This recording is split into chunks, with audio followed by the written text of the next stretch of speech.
Halo semua, di video kali ini saya akan membahas topik China sudah reopen sejak awal tahun 2023 ini. Mengapa harga komoditas masih lesu? Nah, China itu adalah negara yang kebijakan COVID-nya paling ketat di seluruh dunia. Saya masih ingat pada waktu itu untuk masuk itu harus di PCR, udah gitu dikunci dalam hotel di PCR lagi beberapa hari. Nah, pada masa-masa COVID yang masih sedang PSBB gitu ya, atau PPKM, mereka itu mungkin satu-satunya yang mengutus polisi sama keamanan untuk menutup perbatasan, bahkan menjaga orang-orang di dalam rumah nggak bisa keluar, atau di dalam apartemen nggak bisa keluar. Nah, eh, setelah lockdown yang amat ketat, di akhir tahun tuh tiba-tiba diumumkan, tanggal 8 Januari semua kebijakan dicabut. Nah, tentu itu menjadi berita positif dong. Kenapa? Karena ekonomi China itu negara terbesar kedua di dunia. Tapi kenapa sampai sekarang harga komoditas masih turun gitu?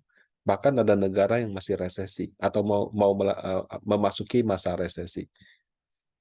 Nah, China itu sangat penting dalam percaturan ekonomi dunia. Dia importir minyak bumi terbesar di dunia, importir batu bara terbesar di dunia, importir nikel terbesar di dunia.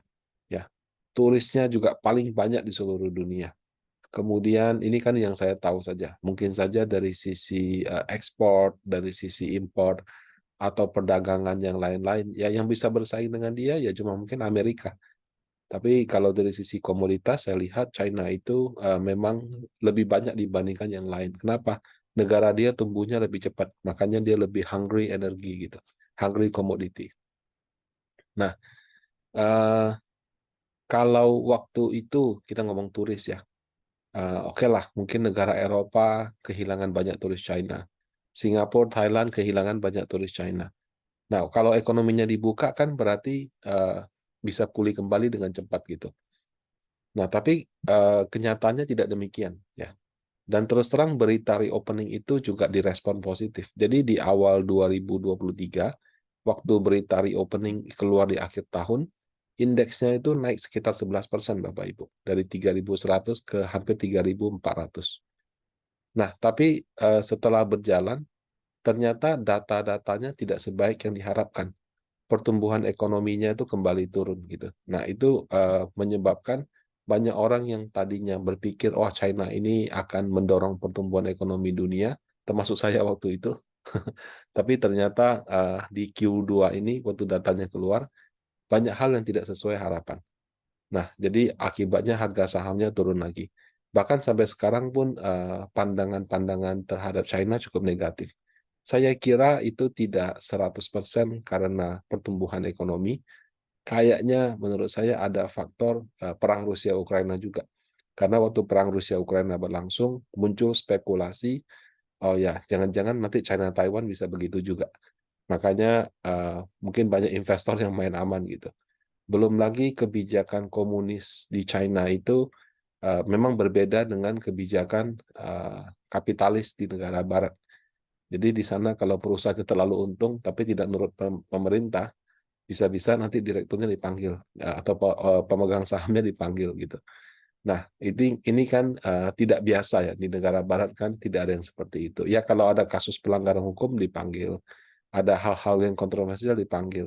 Tapi kan dipanggilnya di sidang secara umum kalau atau di apa public hearing gitu. Nah, kalau di China itu bisa mungkin hilang 2-3 minggu gitu.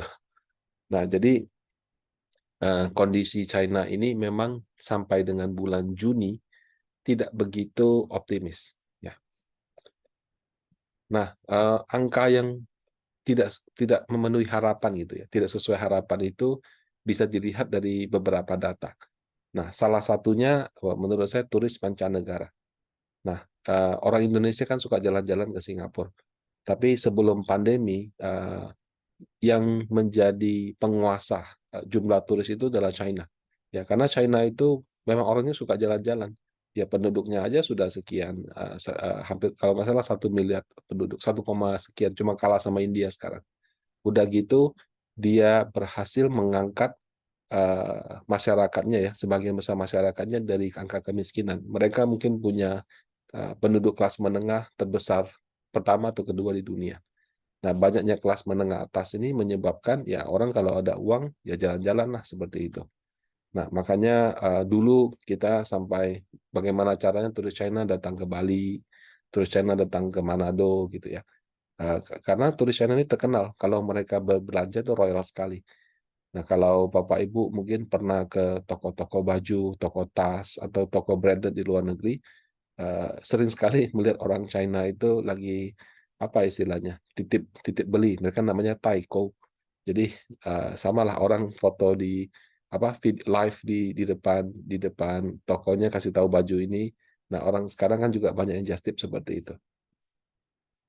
Nah, saking banyaknya mereka belanja di negara Eropa seperti Prancis gitu ya, itu sampai ada khusus guide sama tempat buat mereka kalau misalnya mau klaim tax refund dan sebagainya.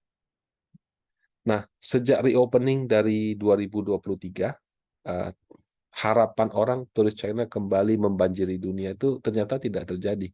Saya kasih contoh Singapura. Nah, ini saya ambil datanya dari Straits Times ya. Ini dia menunjukkan posisi sebelum pandemi, Januari-Mei 2019.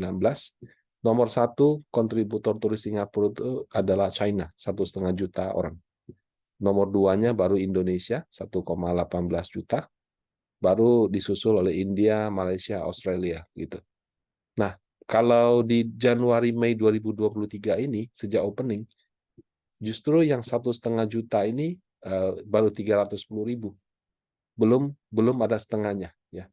Yang Indonesia malah sudah 900.000. Jadi sudah mendekati masa sebelum pandemi. Nah, jadi sejak 2023 ini gelar turis terbanyak itu jatuh ke Indonesia. Belum lagi kan banyak konser-konser artis papan atas dunia yang di Indonesia cuma 1 kali, di Singapura bisa 7-8 kali. Nah, saya yakin gara-gara itu akan banyak orang-orang yang akan berkunjung ke Singapura seperti itu. Nah, kenapa orang China belum jalan-jalan gitu? Ada beberapa alasan sih kalau yang saya baca dan saya pelajari ya. Ada yang mengatakan lockdown-nya terlalu lama, pembatasannya terlalu ketat. Itu menimbulkan rasa trauma gitu. Nanti kalau keluar negeri, pas tiba-tiba kebijakan berubah lagi bagaimana? Karena kebijakan lockdown di China itu ketat, sempat dilonggarkan, terus sangat ketat lagi, dan bisa berubah dengan cepat. Orang takut stranded atau terdampar di luar negeri. Nah, pada awal-awal pertama dibuka ya kan kita tidak merasakan. Tapi kalau dikunci dengan ketat, tiba-tiba dibuka kan masih takut-takut gitu. Nah, kemudian namanya juga pembatasannya. Jalanan jadi sepi, bisnis jadi sepi. Ya, mungkin yang online masih jalan atau apa.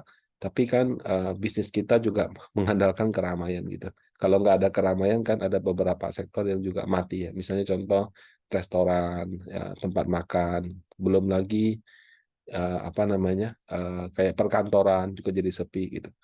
Nah, jadi selama lockdown yang sangat ketat dan cukup lama dari tahun 2020 sampai dengan 2022, 3 tahun ya, tentu ekonomi juga lebih susah. Nah, ditambah lagi sekarang inflasi tinggi di mana-mana. Harga tiket pesawat juga sempat mahal sekali pada waktu itu. Nah, jadi tentu turis tidak langsung langsung jalan-jalan begitu saja. Mungkin juga orang ya masih mencoba untuk pulih dulu dari ekonominya gitu. Nah, ternyata tidak hanya turisnya yang belum pulih, ternyata investor asing juga banyak yang meninggalkan pasar saham China. Jadi kalau kita baca, memang banyak investor asing yang nggak sell di sana. Alasan resminya sih pada waktu itu ya mengatakan ya pemulihannya belum oke, tingkat keyakinan konsumen dan segala macam. Saya nggak punya datanya, jadi nggak bisa komen sih. Tapi kalau menurut saya faktor politis juga cukup cukup berpengaruh karena China ini semakin bagus semakin kuat dan Amerika kan merasa dia saingan. Nah, isu Rusia sama Ukraina ini menurut saya juga membuat orang nggak nyaman. Kalau sekarang Rusia dibatasi di sini-situ, jangan-jangan nanti kalau China sama Taiwan ada masalah, juga akan dibatasi bisnisnya. Nah, makanya mungkin orang lebih play safe. Ya, karena sampai dengan mungkin Maret, April, perang Rusia-Ukraina itu masih jadi headline tiap hari seperti itu. Kita masih khawatir gandumnya bagaimana, khawatir batu baranya bagaimana. Tapi yang dari harganya naik tinggi sekarang sudah turun dalam, perangnya juga masih terus berlanjut kok. Jadi sebetulnya isu bahkan perang sekalipun yang sudah ada korban jiwanya, tidak selamanya di pasar modal. Ya, pasar modal itu kadang-kadang bisa price in suatu resiko itu cepat sekali. Jadi ini juga kesempatan bagi kita untuk belajar, jangan terlalu pesimis dan juga jangan terlalu optimis. Ya, at some point pasti itu sudah di price in. Kalau tidak ada good news atau tidak ada bad news lagi, maka kenaikannya atau penurunannya itu bisa berhenti dan berubah arah. Nah, ini tadi sudah saya bahas ya. Jadi kenapa investor asing meninggalkan China? Ya tadi itu, khawatir perang Rusia-Ukraina berdampak ke sana. Kemudian saya melihat pada saat yang sama, namanya dunia ini luas Bapak Ibu. Negara kan bukan cuma China. Contoh Indonesia bilang mau minta Tesla buka pabrik atau buka office di sini. Beberapa waktu lalu yang menang malah Malaysia. Kenapa ya? Karena banyak negara itu berlomba-lomba menawarkan kepada Tesla, ini pajaknya dibebaskan, sewanya diturunkan, atau segala macam benefit. Jadi sekarang ekonomi itu sudah tidak hanya masalah kita aja. Seluruh dunia sedang mencoba untuk pulih. Makanya kalau kita tidak gesit, kita tidak kasih terms yang lebih bagus, orang lain akan ambil kesempatan itu. Nah, jadi dalam konteks investasi pasar modal, kalau misalnya Rusia sama China sama Ukraina berpengaruh ke sentimen di China, ya apakah ada peluang yang lebih baik? Nah, untuk 2023 ini saya lihat belum belum ada topik yang terlalu dominan. Nah, mungkin Januari Juni semester 1 adalah oke, Amerika diperkirakan mau resesi, Eropa sudah jatuh ke jurang resesi. Eh, ada nggak peluang investasi? Oh, ternyata ada. Adanya di mana? Di emerging market. Karena emerging market pertumbuhan ekonomi masih bagus. Inflasinya tidak setinggi seperti Amerika, tidak setinggi seperti Eropa. Nah, kalau semester 2 ini bagaimana? Menurut saya, uh, pertumbuhan ekonomi positif ini masih bisa menjadi daya tarik. Tapi sejak kemunculan ChatGPT gitu ya, sekarang muncul istilah AI rally. Makanya teknologi rally kembali. Kenapa? Karena dipercaya artificial intelligence itu bisa menghemat perusahaan dalam jumlah yang besar. Jadi sekarang selalu dikasih topik AI rally gitu. Saya lihat AI rally ini sama kayak big data rally di 2020 atau 2021. Semuanya mengklaim menggunakan big data, big data, big data. Sekarang sudah nggak ada yang pakai istilah itu. Nah, sama juga AI rally ini mungkin akan beberapa waktu didengungkan, tapi nanti at some point akan berubah. Karena AI rally ini tidak konkret. Sama kayak orang bilang UU Omnibus Law Kesehatan ngangkat rumah sakit. Lah pasalnya apa aja orang nggak tahu itu sudah dihubung-hubungkan. Menurut saya ya banyak cocok logi di pasar modal kita mesti hati-hati. Nah, menurut saya faktor China ini masih akan menjadi sentimen negatif untuk harga komoditi. Bagaimanapun sebagai negara importir terbesar di dunia, konsumen juga terbesar di dunia, jumlah penduduknya banyak dengan kelas menengah yang banyak, suka tidak suka harga komoditi akan susah untuk naik. Ya. Sebab kalau mau naik itu harus negara yang konsumsinya banyak beli dalam jumlah besar. Kalau misalnya tidak atau mereka beli dalam jumlah kecil, itu menjadi sinyal wah ini permintaannya lesu nih karena itu harganya nggak kemana-mana. Beberapa waktu lalu kita membaca berita OPEC kompak mengurangi produksi minyak. Hukum supply demand kan. Kalau supply-nya dikurangin, demand-nya sama, berarti harganya akan naik. Pada kenyataannya sudah OPEC kurangi produsen minyak, Indonesia membatasi ekspor beberapa komoditi, ternyata harga barang juga tidak terlalu naik. Nah, kalau seperti itu problemnya bukan di supply.